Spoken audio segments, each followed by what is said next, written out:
Ladies and gentlemen, I'm Jyoti with Jyoti Jhankar Beats और हमारे सामने है इंटरनेशनल फेम वैदिक मिशनरी आचार्य आनंद पुरुषार्थी। नमस्कार जी। सर, आप इंटरनेशनल फेम वैदिक मिशनरी हैं। सर, हमारे फ्रेंड्स को बताइएगा किन किन देशों में आपने लेक्चर दिए हैं। हम आपका लेक्चर सुन के हमारा मन प्रफुल्लित हो उठा है। सभी भाइयों बहनों को नमस्ते। मेरा नाम आचार्य आनंद पुरुषार्थी है। मैं मध्य प्रदेश में नर्मदापुरम, पहले उसका नाम होशंगाबाद होता था, भोपाल से करीब 70 किलोमीटर आगे है, वहाँ से आया हूँ। यहाँ चंडीगढ़ के आर्य समाज मंदिर 22A में यहाँ प्रोग्राम चल रहा है, तो मैं आर्य समाज का ही प्रचारक हूँ। उसी की सेवा का भाव लेकर मैं काम करता हूँ। बहन जी पूछ रही हैं कि मैंने किन किन देशों में आर्य समाज का काम किया है। सज्जनों, मैंने करीब 16 देशों में आर्य समाज का काम किया है। मोटे रूप में कह सकते हैं कि विश्व के 6 महाद्वीपों में, 6 कॉन्टिनेंट्स में मुझे जाने का सौभाग्य मिला। अच्छा, तो कौन से वो 6 कॉन्टिनेंट्स है? Like Australia? हाँ, देखिए बता रहा हूँ। एक तो मैं साउथ अमेरिका भी हो आया हूँ, नॉर्थ अमेरिका भी हो आया हूँ।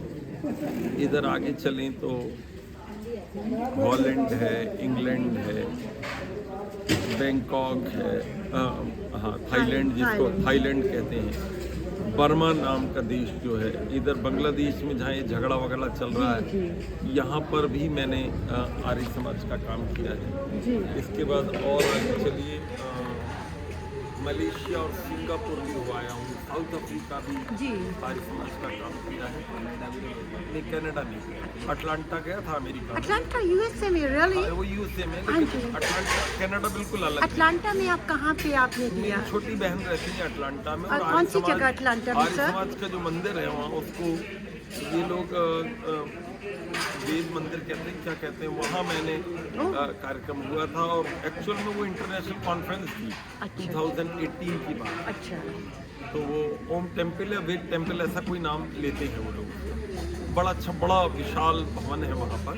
और वहाँ सब लोग, और न्यूयॉर्क, न्यू जर्सी में भी जब मैं अमेरिका गया तो वहाँ सेवा का मौका मिला। और सिनसिनाटी में मैंने एक आर्य समाज की स्थापना भी की वहाँ अमेरिका में। और भारत में ही अंडमान निकोबार में भी मैंने आर्य समाज की स्थापना की है। और दूसरा फिजी नाम का जो देश है, वहाँ भी मैं आर्य समाज की सेवा के लिए गया था। मॉरिशस गया, दुबई गया, और ऐसे कई जगह सेवा का जहाँ जहाँ परमेश्वर ने अवसर दिया, सेवा कर दी, ऐसी कोई बात नहीं।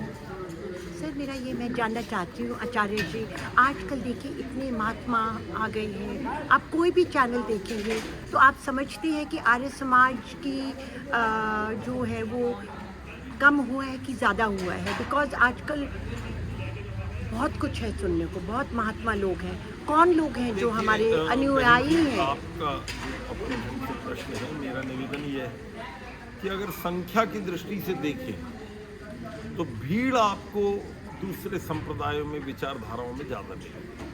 क्योंकि मैं किसी की गरिमा को कम नहीं करना चाहता, लेकिन अन्य विचारधाराओं में थोड़ा पाखंड, थोड़ा अंधविश्वास, थोड़ा गुरुडम मिक्स हो जाता है। आर्य समाज की जो विचारधारा वो शुद्ध वेद की, वैदिक धर्म की विचारधारा। इसमें पाखंड नहीं हो सकता, इसमें अंधविश्वास नहीं हो सकता, इसमें गुरुडम नहीं हो सकता कि हजारों लोग बैठे हैं और कोई व्यक्ति कह दे सब मेरे शिष्य होगा, एक मंत्र पढ़ लो। ऐसा आर्य समाज में नहीं होता। आर्य समाज में टू द पॉइंट होता है। वेद की जो करोड़ों साल पुरानी विचारधारा है, उस पर ये पूरा चिंतन टिका हुआ है। तो इसलिए आपको उनकी अपेक्षा तो भीड़ कम मिलेगी, लेकिन जो मिलेंगे आर्य समाज के अनुयायी, वो बिल्कुल पक्के मिलेंगे और वो सैद्धांतिक व्यक्ति मिलेंगे। 1-8% की मैं बात नहीं करता, कभी कोई स्खलन हो जाए। सामान्य रूप से आर्य समाज के अनुयायी बिल्कुल अपने वैदिक धर्म पर स्थित हैं। आचार्य जी, आपसे मुलाकात करके बहुत अच्छा लगा। मेरे फ्रेंड्स और दर्शकों के लिए कोई गीता का श्लोक पढ़ दीजिए, ताकि पता चले कि हमारा कल्चर, जो rich cultural heritage of India वेदों का है, स्वामी दयानंद सरस्वती जी ने ये हमारे आर्य समाज जो शुरू किया है। यम यम वापि स्मरण भावो त्यजंती अंते कलेवरम तम तमैविति कौन्तेय सदा तद्भाव भाव। दीदी का कहना था कि मैं गीता के श्लोक से बताऊं। यद्यपि आर्य समाज की दृष्टि में हम लोग वेद के मंत्र पर इन बातों को प्रस्तुत करते हैं, लेकिन चूंकि आपने भाव का तो मैंने उसके अनुरूप गीता का एक श्लोक कह दिया है। जब हमारा अंतिम समय होता है, जिन भावों से हम भरे रहते हैं, जो पूरे जीवन में अच्छा बुरा हम करते हैं, वही हमारे अंतिम समय की स्थिति बनती है।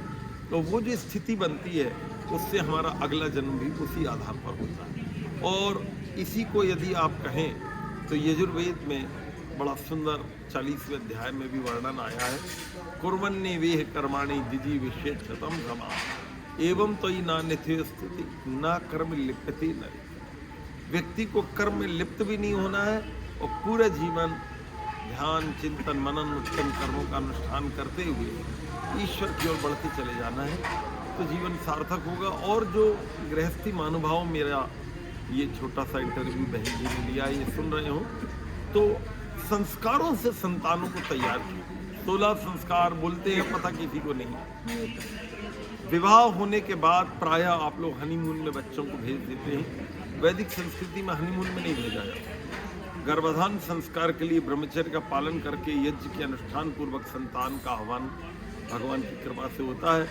और फिर पुंसवन संस्कार है, सीमंतोन्नयन है, जात कर्म है। ऐसा करके धीरे धीरे धीरे वो बच्चे में ऐसे संस्कार दिए जाते हैं, तो संतान उसी भावना की बनती है। तो आचार्य जी, आपसे मुलाकात करके बहुत अच्छा लगा और आपसे मैं रिक्वेस्ट करती हूँ कि आप मेरे चैनल ज्योति झंकार बीट्स को लाइक, सब्सक्राइब और शेयर कीजिए।